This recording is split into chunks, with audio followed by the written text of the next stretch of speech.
家居風水的佈局之道 ，The way of feng shui in the home。在中國古代，人們常說一命二運三風水，四積陰德五讀書。意思是一個人的命運不僅與天生的命格有關，旋與居住的環境息息相關。因此，房子如何佈置，門窗如何朝向，客廳、臥室、廚房怎麼安放，這些都關係着一家人的興衰、健康與和諧。下面，讓我們走進一個傳統中國家庭，看看他們是如何按照風水來佈置家居的。一、大門，家的氣口。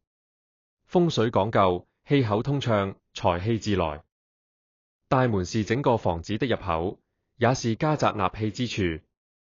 大門不可正對樓梯或長走廊，否則形成穿堂煞，家財難聚。大門對面最好擺放一幅山水畫，寓意山主人丁，水主財。門口不能堆放雜物，保持整潔，才不會阻礙好運進入。張家老宅的大門正對青山，門前有兩棵石榴樹，石榴多子，象徵家族興旺。二、客廳，家的臉面。進入家宅，最先見到的便是客廳。在風水中，客廳是聚氣之地，影響家中人際關係與財富運勢。沙發應靠實牆，不可背後留空，象徵有靠山。客廳中央宜放置一盆常青植物，如富貴竹、麥年青，寓意長壽平安。魚缸可放在東南方，因東南屬木，水生木，可生財。客廳不可擺放過多鏡子，避免反射財氣。張家的客廳中，牆上掛着一幅松鶴延年的畫，象徵健康長壽。三、臥室，休養之所。臥室是人休息、恢復精力的地方。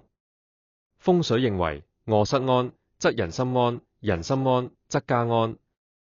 床頭必須靠牆，不可留空，象徵有依靠。床不可正對鏡子，否則夜晚潰現虛影，影響睡眠與精神。臥室不宜放過多電子產品，避免擾亂磁場。床頭宜擺放一對喜鵲或鴛鴦飾品，寓意夫妻和諧。張家二危子的臥室，床頭掛着一幅連理枝的畫，夫妻感情和睦，家中少有紛爭。四、書房，學業與前途。風水中有言，書桌擺得正，子孫必聰慧。書桌應背靠實牆，不可背門而坐，避免無靠之勢。桌上保持整潔，書籍分類整齊，這樣思維才能清晰。東北方位築文昌位，最宜佈置書房或書桌，有助學業進步。書房中可放置一座文昌塔，寓意文運昌盛。張家的長子因書房佈置得宜，後來考中狀元，名動鄉里。五、廚房與餐廳，衣食之源。廚房被稱為養命之源。餐飲的風水，關係到一家人的健康與財富。廚房不宜正對大門，否則開門見灶，剪裁多好。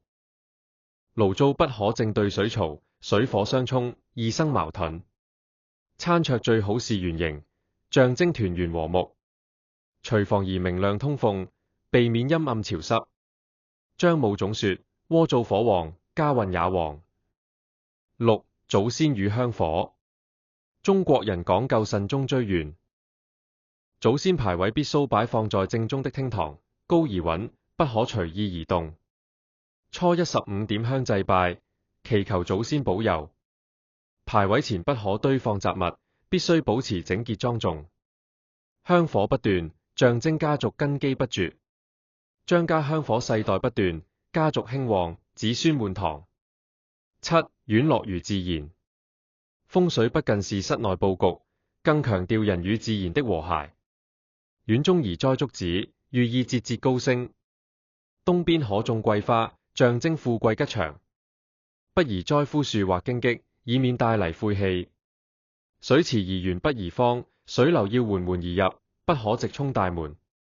張家院中一棵桂花樹，每逢花開，香飄10里，寓意福澤綿長。八、列寓，風水的真義。其實，風水不僅僅是位置的擺放，更是一種生活智慧。它教人順應自然，尊重天地，懂得平衡與和諧。林先生常說，風水是形，更是心。心正則風水正，心安則家安。因此，一個家若能保持整潔、光明、和諧，不僅宅氣人旺，更能讓人心中安定。這便是中國人千百年嚟信奉的風水之道。